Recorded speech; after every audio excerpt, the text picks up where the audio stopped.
I'm Helen Blocker Adams, and I am a candidate for the mayor of Augusta Richmond County.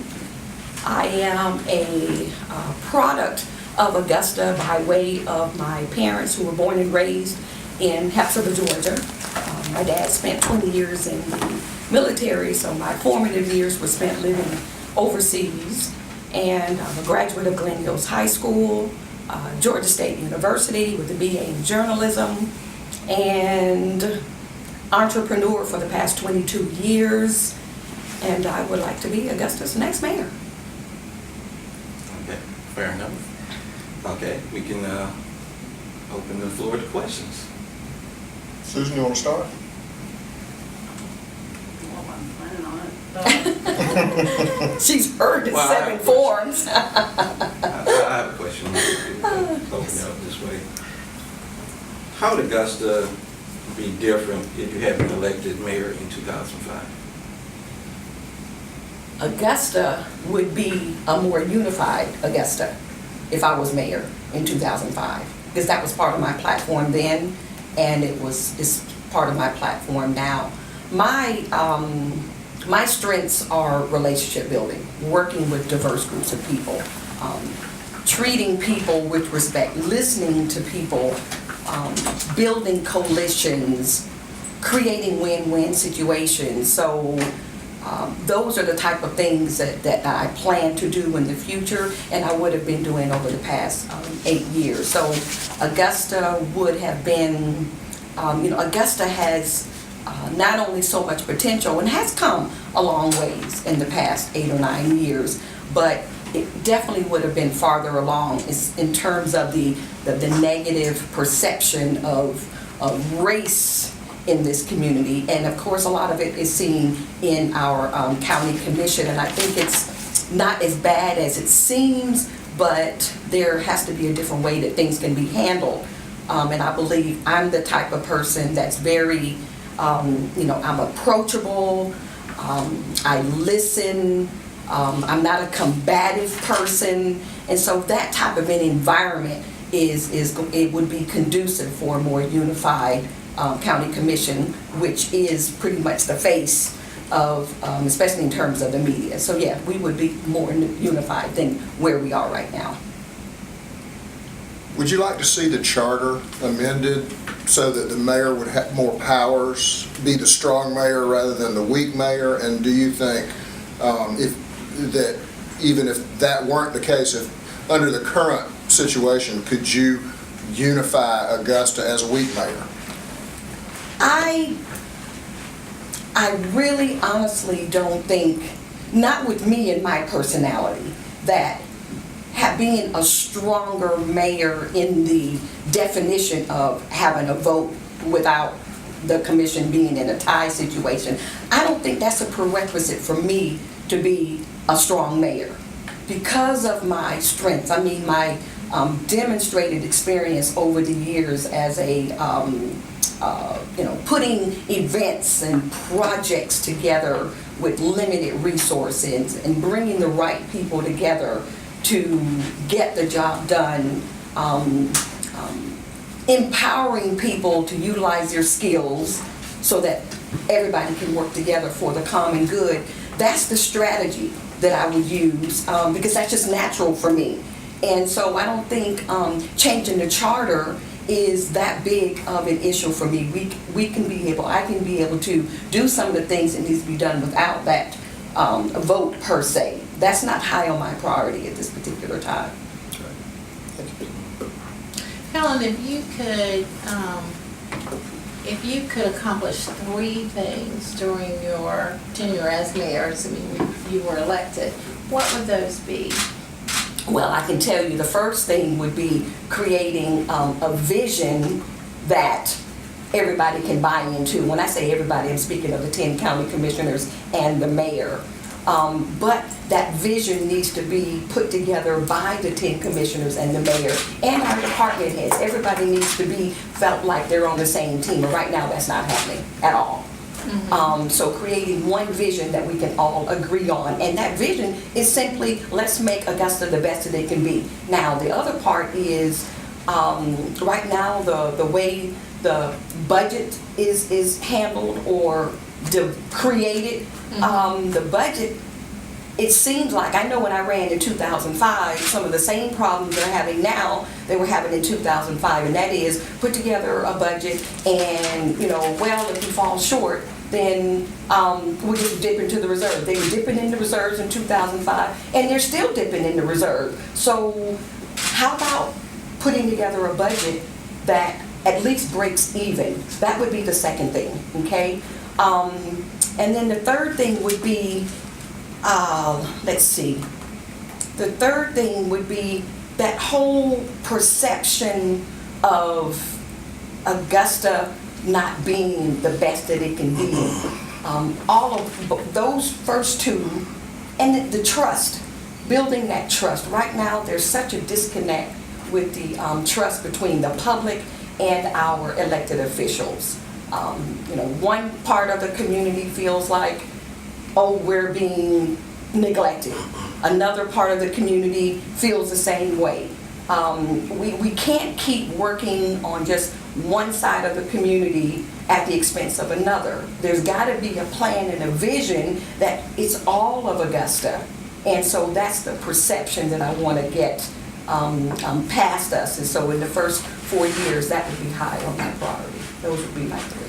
And how would you engage with the community? The same way I do now. I mean, that's what I do. That's who I am. I engage in the community by just being there, making myself present. I'm in the schools. I'm going to businesses. I have been an ambassador for Augusta as a small business person for 22 years. I mean, it's just natural for me to show up at any given opportunity, whether it's a school, whether it's a community event, and people just want to be listened to. When I was at Dougherty Park, I guess about 2 months ago, and it's off Martin Luther King Jr. Drive, in an area of town that a lot of them feel neglected. They had some street lights that they wanted to get replaced. I mean, simple, basic things that wasn't getting taken care of. Well, I made some phone calls, and now they've got street lights. I mean, and so sometimes there's people that feel like they're not being listened to. If you act like you care, and if you do care, you'd be surprised what kind of community we can become. But when a person or a city, and I'm talking, to be frank, I'm talking well-to-do and the not so well-to-do. In one day, I had a conversation with someone who's very wealthy here in this community. And he told me, he said, Helen, I'm supporting you for mayor, and I'll write you a check. He said, but I don't have that much hope for Augusta. And then in the same day, I had a conversation with a young lady who's a single mother who was struggling. She'd been out of work for a while, and she said almost the same thing. I don't feel like there's any hope. So you got two different extremes that's going on here. And until the community is engaged, and that is open door policy, hey, come by the mayor's office, although I tell people I may not be in the mayor's office that often because I'm going to be in the community. People want to feel like somebody cares for them, and that hasn't been demonstrated. And that's something that I just naturally do that would be a part of how we will engage. Okay. You mentioned racial tensions in the beginning and racial tensions in the community and on the commission. No, not racial tensions in the community. Okay. The racial perception of divide with our county commissioners. Okay. Well, I was going to ask you, what do you view as the main issues with racial tensions or racial divides, either on the commission or wherever? And as mayor, how would you approach that situation? How would you make it better? And what kind of things could you do? I think one of the biggest challenges with our county commissioners is they don't seem to have a relationship. There doesn't seem to be trust and respect. You can't have trust and respect if I don't know you, if I don't know, that you've got children and grandchildren, and I can come to a meeting and say, how's your wife doing? I understand that she's been ill. I don't think that type of conversation is going on with our county commissioners. So that is something that I'm going to be very proactive in developing a relationship with each one of them and encouraging that, whether it's having a retreat once or twice a year, whether it's once a quarter, let's all, now I know, the six, the rules in terms of X number of commissioners and, the media's got to be there. But I'm just talking about, these are human beings.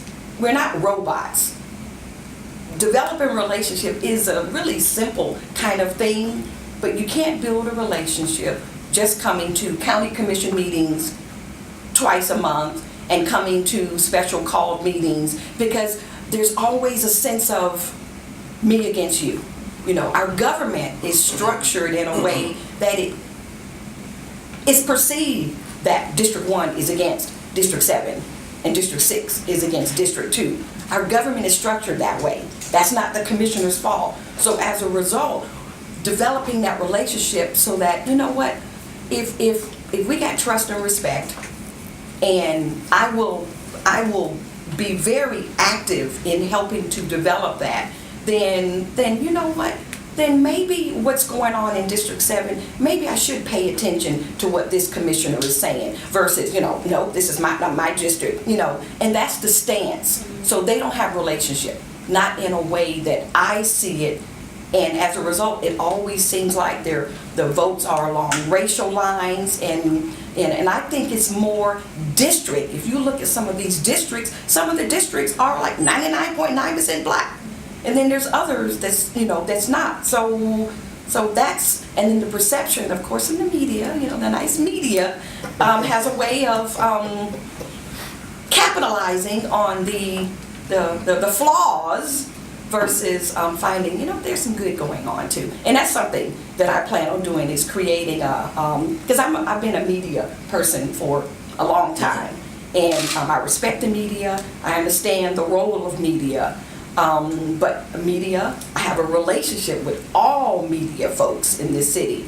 So I'm going to create a media advisory council so that maybe once a quarter we can sit down and break bread and we can talk about what's going on in Augusta, what's going on with the local county government, building those relationships. That's something that's just not being done, and that's how we will be able to help remove that, or at least minimize that racial divide, whether it's perceived or not perceived, with our county commission. In the community is fine. It starts at the top.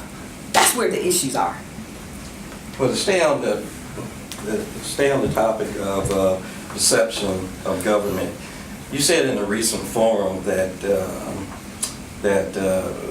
residents wouldn't oppose a tax increase if the government was honest.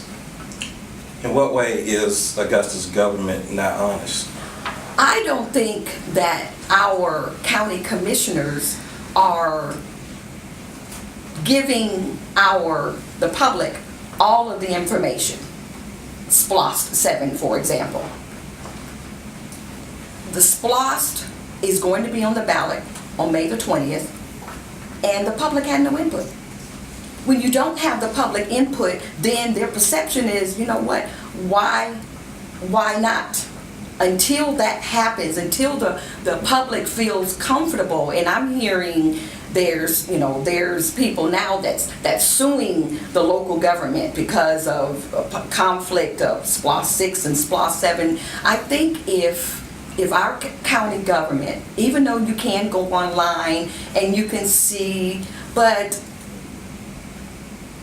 it seems that our commissioners hurry to make decisions on things and then have to backtrack.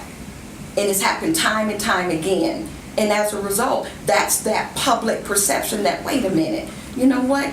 Are they telling us everything? Are they not? And what I mean by honest in that statement, I was speaking of Augusta. We are in the not best times right now in terms of, what is it, $8.5 million deficit. Our county commissioners are not sharing with the public that we keep dipping in the reserves. We've got to be honest and say, you know what? we are in a mess. We have messed up, but we need to get it right. We need you all to buy in to what we're trying to do. Yes, we made some mistakes, and let's move on. And that's what I mean by the honest. I don't think our local government is really honest with the public in terms of where we really are and where we really need to go. And the fact that we don't have a vision, the fact that we seem to be finding the new flavor of the month to create something new, and then we don't have a maintenance line item budget. So we build things, we create things, but we're not thinking of, okay, how are we going to staff this thing for longevity? How are we going to fix the plumbing if the plumbing gets messed up? So it's those type of things that's really very, very troubling. And we've got to just, look at it and say, we have messed up. Now we need to fix it. And I think once the public sees that, okay, you know what? Let's all get in this together. I think things can be better. But it's going to take some time. So you have been mayor and been kind of loosely in charge of the SPLOST process as the COVID neighbor was. How would you have handled it? Well, for one thing, this is SPLOST number 7. It's not like this is SPLOST number 1 when we maybe didn't know what we were doing. For crying out loud, 7 SPLOST, there should be, we know it's every 5 years. So there should be no scrambling of putting together the infrastructure projects or whatever is needed. There should be a template, a blueprint of, okay, how the process is going to work. And for SPLOST number 7 to be scrambling the way it was done just doesn't make any sense to me. It's every 4 or 5 years. So what I would have done different now, realizing that May 20th was a shorter time frame, I would have, at the minimum, called at least one public hearing so that the public can have some input. That could have easily been done. I'm an events planner. I can turn around an event in a heartbeat, put it out to the public, come, let's voice your opinion, and that would have been one of the biggest things that could have been done differently. And I honestly think some of the challenges that they're getting in terms of the backlash and the opposition, I think it would have been different if at least one public forum could have been held for the public. I think the public needs to have input. Will you vote for the SPLOST? No, sir. Okay. Why?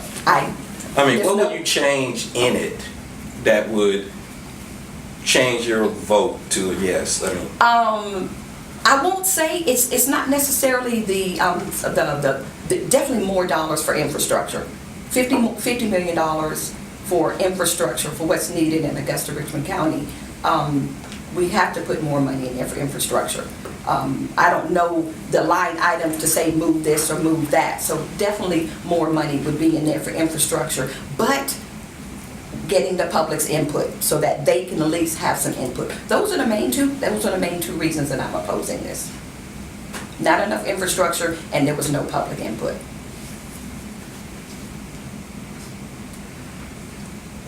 Part of the money would go to helping GRU get its cancer center going. And that was part of the urgency, was the need to put that money in the bank so the project could move forward. So should SPLOST not pass, does the city have a role in that? Should the city reach out to GRU and help them get this project going? And should there be that relationship with GRU? I think Augusta Richmond County needs to have a relationship with every entity, not just GRU, whether it's university hospital, doctors' hospitals, anything to help the quality of life for Augusta Richmond County, then yes, whatever we can do to create an environment conducive for public-private partnership opportunities, yes, we should do all that we can. Now, how to go about the different strategies to do that all the players would have to come to the table in order to do that. But giving money, say, to GRU, would you be opposed to that? No, I wouldn't be opposed to giving money, but at the same time, we would need to sit down and figure out, okay, how are we going to do this? Where's the money going to come from? How is it going to benefit? Everybody needs to be able to come to the table to have that. I don't think just a random decision of just because it's GRU or ARU, it doesn't matter. Yes, it's a huge economic development driver, and yes, we need the cancer center, but are there dollars from other resources? Is that the only way that it can be done? My thing is, there's always more than one way to get problems resolved, or you know, if it's not 7 million or 8 million from Augusta Richmond County government, are there other entities or other sources where the funds can be used to leverage? And I don't know those things, you know, right off the top of my head, but to be a part of the conversation to help leverage and make that happen, absolutely. You think you're gonna face any kind of learning curve coming into the mayor's office? I think anybody, I mean, anybody that runs for any office, anybody that runs, we've got 5 candidates in this race, none of us have been mayor. So yeah, there's gonna be a learning curve. But here's the advantage, I think, in this particular race, with the election being in May, I got 7 months learning curve.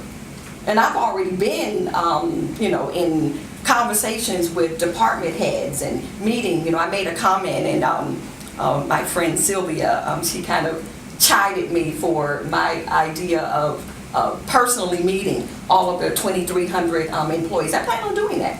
But I've already gotten started. I met many of them. A lot of them I already know. I just think we've got 7 months to that learning curve. If on the 21st of May, let's just say if there's no runoff, we're going to have a new mayor, which will be me. We're going to have 3 new county commissioners, and possibly between May and December there'll be a new county administrator.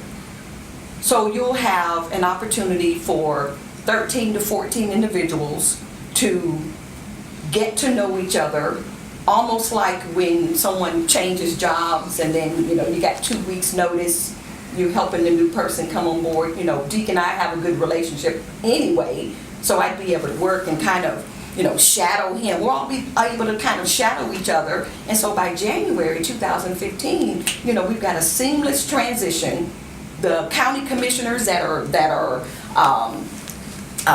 leaving will look good, because we're going to help them look good with the decisions that we're going to make, because there's a budget that has to be addressed. And I want to be a part of that process going into that budget that has to be prepared, I think, and ready by October, November this year. Hey, I'm sorry. Go ahead. You said you've been talking to county employees. Oh, yes. What have they told you? What have they been telling you? Oh my gosh, you know, we have some of the brightest, long-serving department heads, I believe, on the planet. And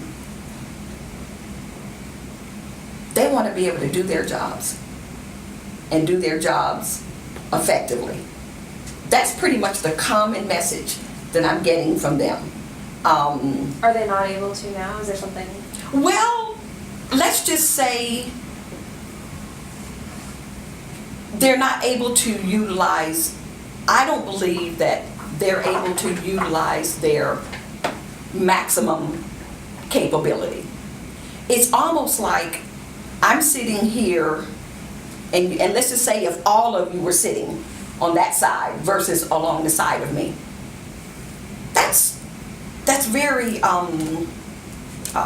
it's not a comfortable environment.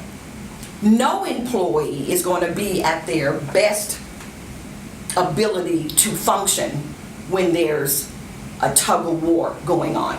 You can go to county commissioner to see that. I mean, a blind person can see the tug of war. And as a result, to me, and I'm just, you know, I'm going in, like I said, I'm a people person. I look at people dynamics, and I'm like, wow, this person could be a lot more productive if maybe, wonder if that county commissioner had have just made a phone call to XYZ, and I'm just speaking in generalities here, call XYZ department head to get an answer to that question versus chiding them in front of everybody in the media. That's what I'm saying. So, yeah.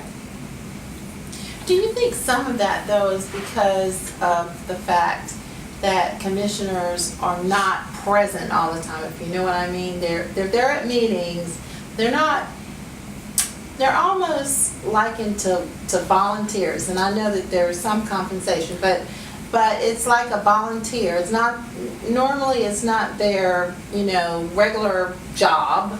And so it's something that they do in addition to whatever they do to, maintain their homes and their families and that kind of thing. Do you think that dynamic contributes to this lack of, I'm going to call it, for lack of a better word, this lack of collaboration and relationship that you're referring to that is missing? Do you think that's a factor in that?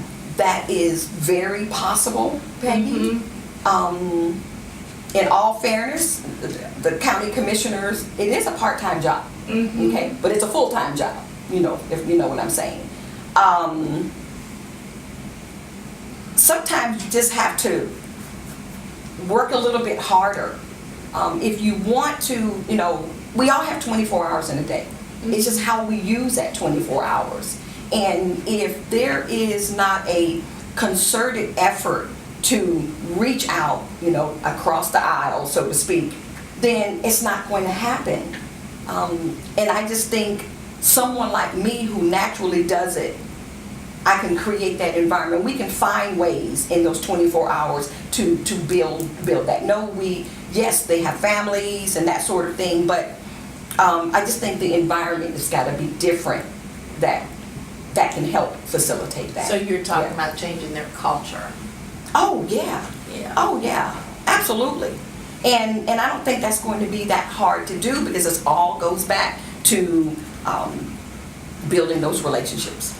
And because that trust and respect is not there. And you can't build trust and respect if you don't have a relationship. As mayor, what would you like to see as the relationship between the city government and the school board and school system? Well, right now, I don't know if there is not a relationship, between the two. And what I mean by that is, I don't know if they meet on a regular basis, the school board or, I don't know.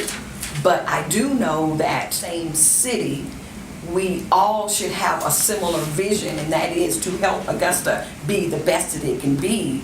And it's paramount that we engage with our young people.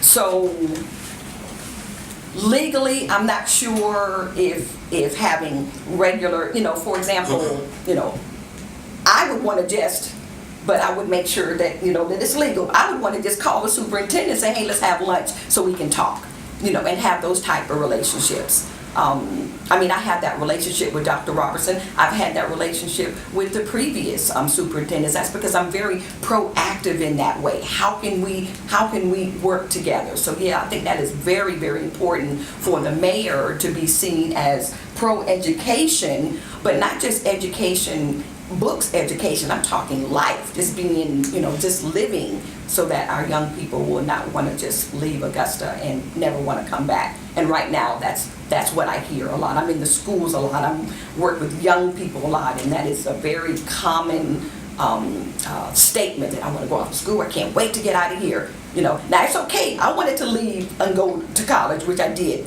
but I also wanted to come back. I didn't want to live in Atlanta. I wanted to come back here, and I did. What are keys to economic growth in Augusta, and what's the mayor's role in facilitating that? What are the keys? I'm not sure what you mean by that, but I can say that if we don't have economic growth, and I mean economic growth in terms of new money coming into this community, we're going to keep having to dip into the reserves, and then we're really going to be in trouble. And what I mean by new money, we've got a very strong service industry in Augusta.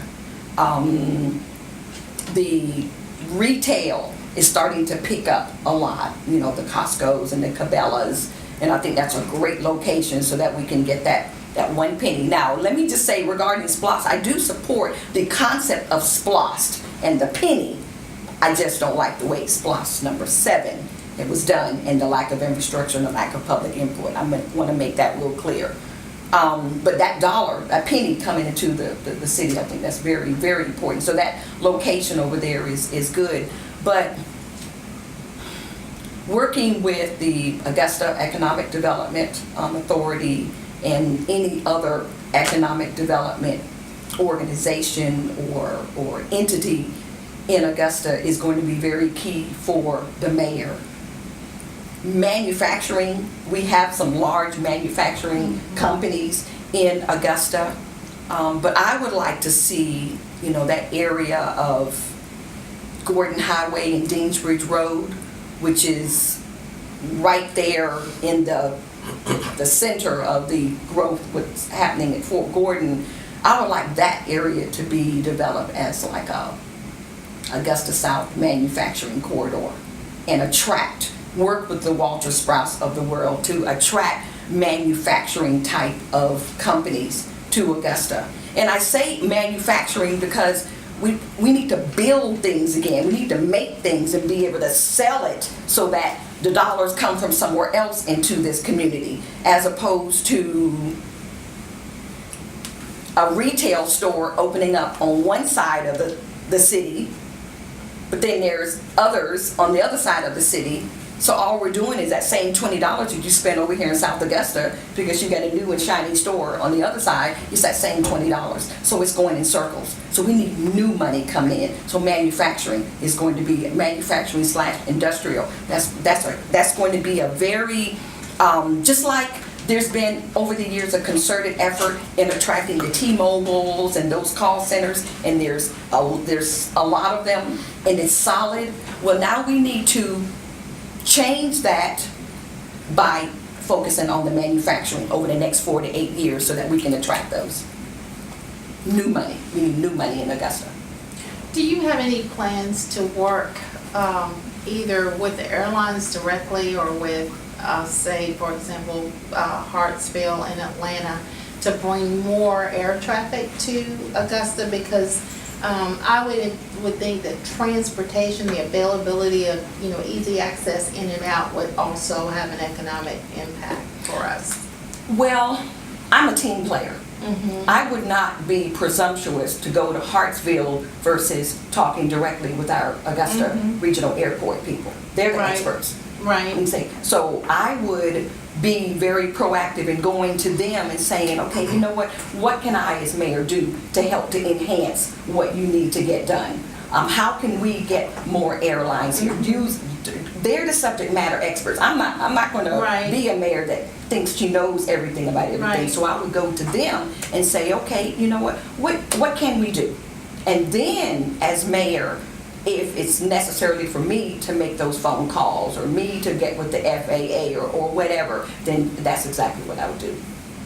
When you were talking a minute ago about Gordon Highway and Deansbridge Road, you talking about Regency Mall? No, I'm talking about Gordon Highway and Deans, that whole, I mean, if you go all the way up, Regency Mall is in the center.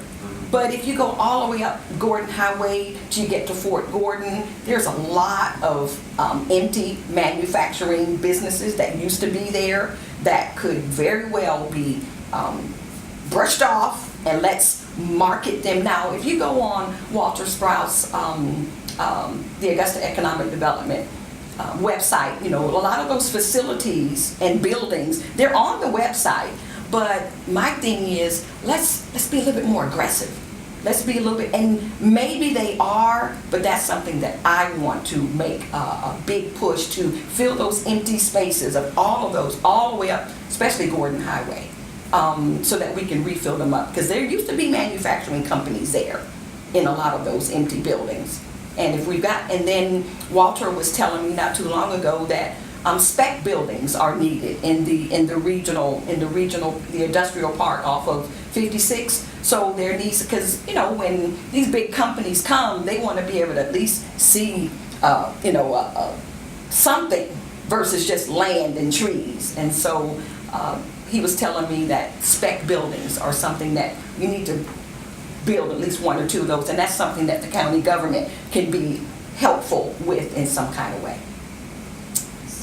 Do you have to deal with Regency Hall? I'm sorry? Do you think you have to deal with Regency Oh, Hall? absolutely, absolutely. And I think the fact that, and you know what's so sad is that, I think it was what, 78, when the mall closed, and the people that live in that area of town, you don't even see it anymore. I mean, you just drive down, and you don't even look in that. You're driving down Deansbridge Road. You don't even look in that direction because it's such a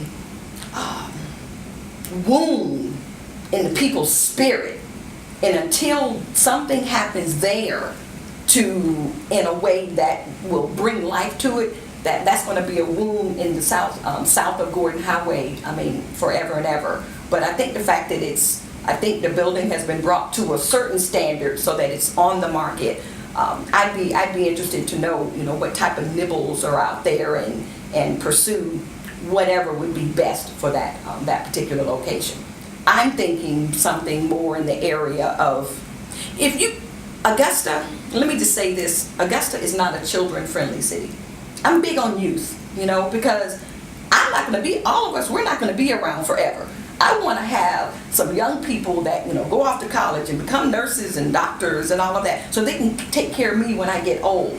Well, right now, if you think of the type of activities that a young person likes to do, you can count really on two hands here in Augusta, Richmond County.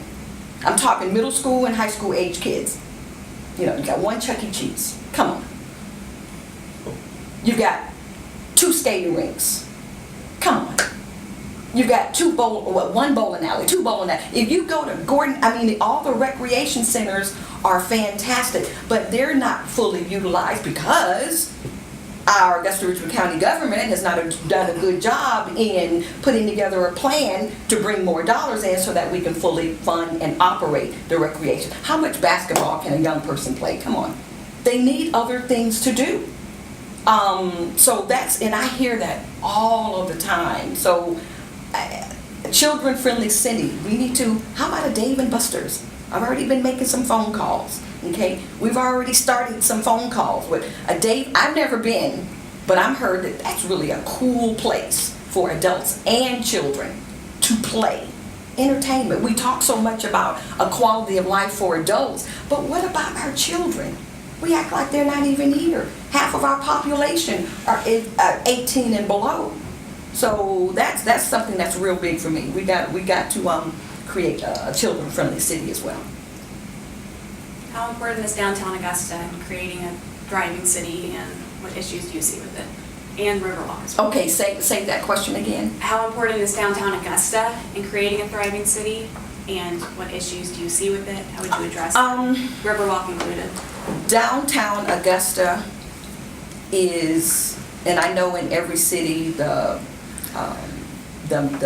message is that, if you got a thriving downtown, then everywhere else is going to work out fine. Everywhere else in the city is going to work out fine, but not at the expense of other parts of the city. Okay, downtown has so many positive assets right now, but we're not being good stewards of what we already have. We've got a river walk that I walk on Saturday mornings down there, and I have to duck with the trees that's overgrown.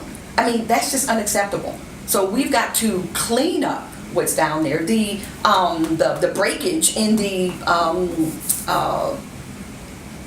brick that you walk. It's those little things that gives the perception that Augusta really don't care. If I was a visitor and I'm walking downtown, I would say, wow, that's beautiful. And you're looking across the river.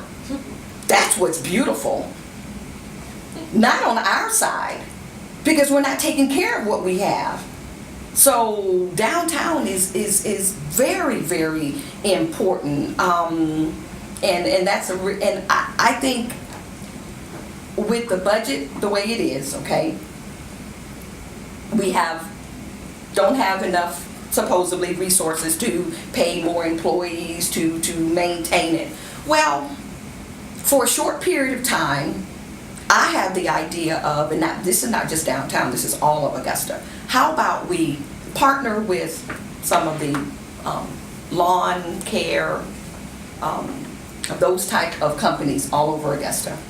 And just like you see the Adopt a Highway, let small business adopt a certain area of Augusta, and you keep it up and you beautify it. And in exchange, you put a sign there, this is maintained by whatever, whatever. And that's only until we get the budget to where it needs to be so that we can be able to, work on our own. But I just think, and that's why going back to the comment about honest, if the city government would just say, you know what, we're in a mess, we need your help, then people can respect that and say, okay, you know what, let me roll up my sleeves. And that's the message that I want to send. So the downtown, yes, is very important for the growth of all of Augusta, Richmond County, but not at the expense of just poor in one area of the community and the other communities suffer. We've been trying that for 20 to 30 years, and Augusta downtown is still not the way it ought to be. Small business, I'm really big on small business. So we've got small businesses popping up downtown almost every day. I don't know if you all have seen on 8th Street. I mean, there's businesses popping up, small businesses that are opening up. There's a new restaurant next to Farmhouse, and I went in there by accident. Have you all seen that? Been in there? Oh, it is the neatest, high class, fancy, priced right. Craft and Wine? Yes. Is that beautiful or what? I ran into it by accident because I was going into Farmhouse, and there was this handsome fella that was standing out front.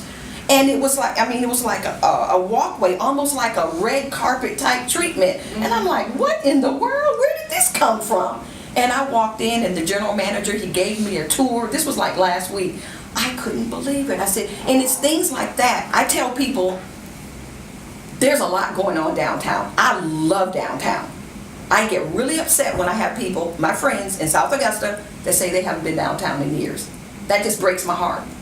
Because of something that they heard. It was a killing, there was a shooting. That was 5 years ago. Come on, give me a break. So, yes, downtown is very important. Now I'm not speaking of the incident on Riverwalk. I was speaking of, I think there was a killing. It may have been 5 or 10 years ago. But the perception that downtown isn't a safe place is not true. It is a safe place. I'm downtown all the time, at night, in the middle of the day. But I think somebody needs to just get in their car, park it, and just walk. You'd be surprised.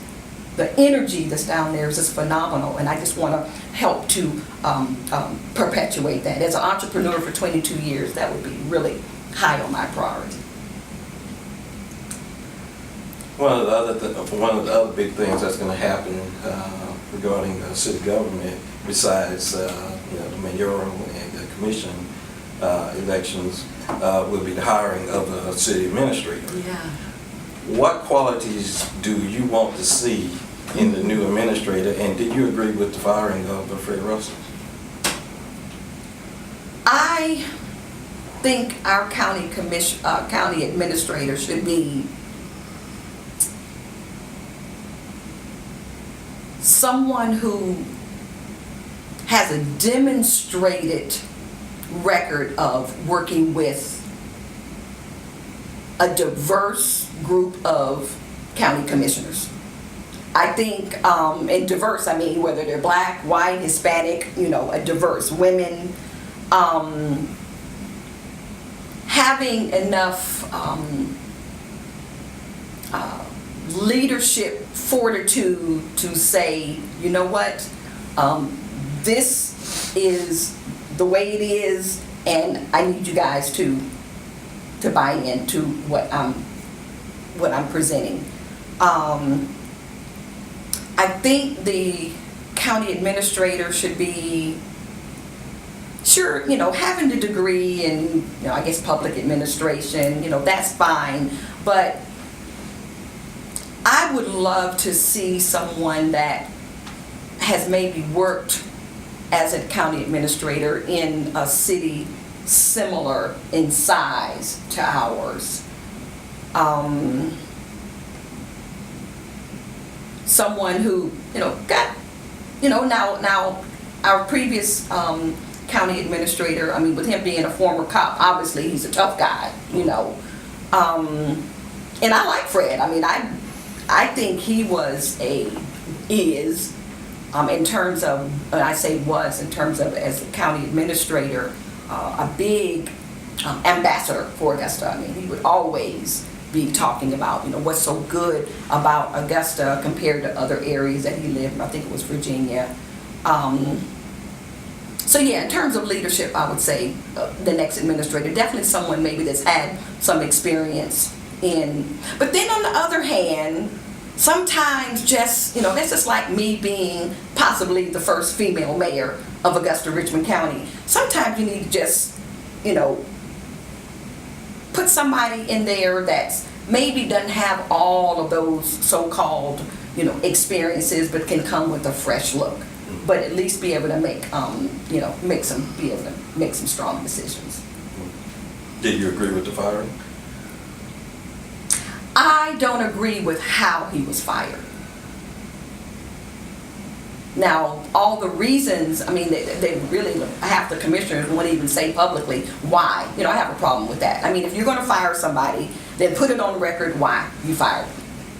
And see, I don't know why they fired him. I don't think anybody knows. Most of them, have not really just said why he was fired. I don't like the way he was fired. I just think that's kind of tacky. And then the way the media, walked in and he's at his desk, oh, did you know the commissioner just fired you? I mean, come on. I just thought that was very, very disrespectful. As you're speaking, I'm sitting here thinking about the fact that you will be the first female mayor, and I think that's wonderful that you're running. But what will you do, assuming that you are elected, what will you do to encourage more women to be engaged in, offices in the public? You know what? I won't have to do a thing because the women are flocking to me like bees to honey. I don't care what their nationality, I don't care their age, and I'm not just saying that. I mean, this is the truth. The feedback that I'm getting from women that I have got people, women in particular, that's never voted before. Mm-hmm. They're going to register to vote. I mean, these are grown women. These aren't kids. To me, that just warms my heart. I've got women who are saying, you know what, this is the first time that I've got women that have told me, well, I'm not going to just support you just because you're a woman. I'm going to look at all of the candidates and I want them to do that. Mm-hmm. Yeah, I want those votes that women, that's going to vote for me just because I'm a woman. I'm going to take every reason because they're all going to add up. You see what I'm saying? But the idea that someone says, you know what, I've never voted before. I want to vote in this election. I'm going to look at all the candidates.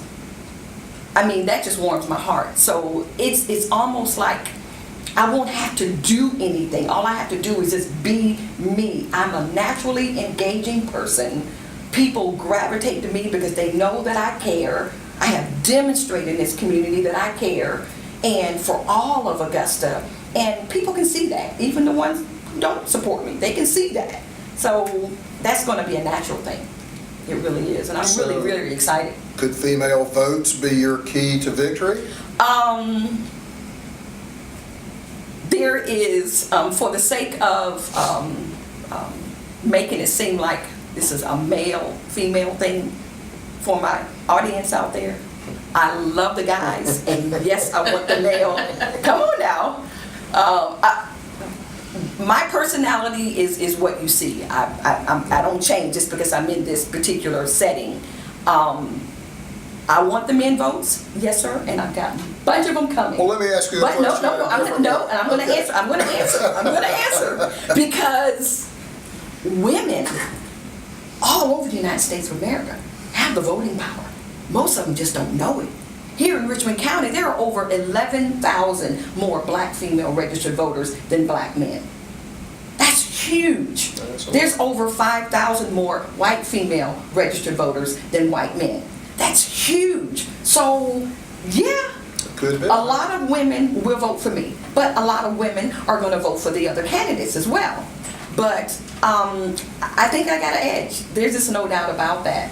And I have the edge not just because I'm a woman, but I've been engaged in this community on issues that deal with women and families, and that's children, and that's issues that people care about. You know, I'm engaged, and I'm a mental health advocate. You know, I'm a children's advocate. I'm in the schools. I have probably spoken in every school in Richmond County. Especially the elementary schools. And these kids remember. And they go home and tell their mom and dad. I mean, I'm out all the time, and the kids will be like, Mommy, that's the lady that was at my school. She's running for mayor. You know, so these are just regular, I'm a regular person who wants to make a difference in this community in a way that Augusta's never seen before. We're a 279-year-old city that's never had a female mayor. Columbus has a female mayor. Albany has a female mayor. Athens, Georgia has a female mayor. And Savannah, Georgia has a female mayor. Mm-hmm. It's time for Augusta to have a female mayor. And that's me, this female, Helen Blocker Adams. Okay, I think we have time for about 2 more questions. Okay. You've been quiet. You don't have any questions? Okay. Well, I have a couple Okay. questions. All right. Back in 2005, and we talked about this in the past, you got a lot of criticism for supporting the white candidate, Dee Copenhaver, over the black candidate, Willie Mays. You had to go there, Mike. You know I had. You had to go there. In the mayoral, Yeah. in the runoff. Mm-hmm. Mm-hmm. Do you expect any kind of backlash to continue this time around? Oh, no. That decision that I made was based on Deke's campaign platform was more in alignment with mine versus the other candidate. My whole campaign would have been a lie if I had have gone another way.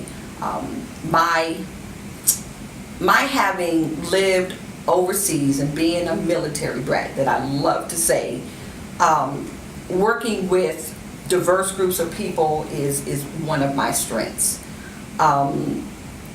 My campaign platform was more in alignment with Deke's, so it wasn't about color. I said that then, and yes, I got the backlash. It was ugly, but I would make the same decision today because I know I made the right decision. Now, what is really interesting over the past 8 or 9 years since then is I haven't changed. I'm still the same person. I never disappeared. I went into talk radio. You know, I write columns for papers. You know, I'm a columnist, but I'm on hiatus now from the Augusta Chronicle. People, the Helen haters, they have seen me out in the community doing good. And so let's just say if that divide was that wide in 2005, it may be this wide now. So yeah, there's still, you know, some semblance, but nothing like 2005, and only because I've earned it. You know, I've paid my dues. I have stayed true to who I am. I am for the people, for Augusta, and I think people are saying, you know what, she's really okay. And because I've talked with so many people over the years, you know, a lot of times when people who have had that negative energy from that were people who had never even met me before. And once I sit down, and I'm telling you, I have had people come to some of our events who will tell me as soon as they come in, you know, I don't know if I'm supporting you or not, but I want to hear what you have to say. And I flip them every time, every time. All they got to do is meet me and have a conversation, ask all those tough questions, and they leave like, I mean, this one lady, it was so funny. I mean, she left there, you know, she had this kind of attitude like this, but boy, she left there, she bought a t-shirt, she had the buttons, she was fired up. All they got to do is just meet and just talk with me. You know, just make a phone call. Hey, Helen, you know, I got these issues. I heard this, I heard that. Sit down and talk with me, and they'll flip. I flip them every time. Every time. How engaged are you with Fort Gordon and the whole Cyber Command And what would you do to kind of make sure that our school systems rise to the occasion so that STEM education is being, advocated and initiated in the school system Oh, to my support goodness. that growth? I would, everything I possibly can. I've met and had several conversations with General Patterson, not just with that. I mean, since he first came to Augusta, I serve on the board for the American Red Cross, and he's been involved with some of our activities, the science, technology, engineering. Yes, they are very, very, very important. And I think the relationship and the ongoing conversations with the school board and the next the school superintendent, and having those and then other industries as well. Everybody needs to just be able to talk and be on the same page and not working in individual little pockets. So engaging by inserting myself in that whole conversation. Oh yeah, that would be not only what I would do, but I've already had some of those conversations. All right, well, we want to thank you for coming in. Well, thank you very much. And good luck Thank during you. the election. Thank you so much.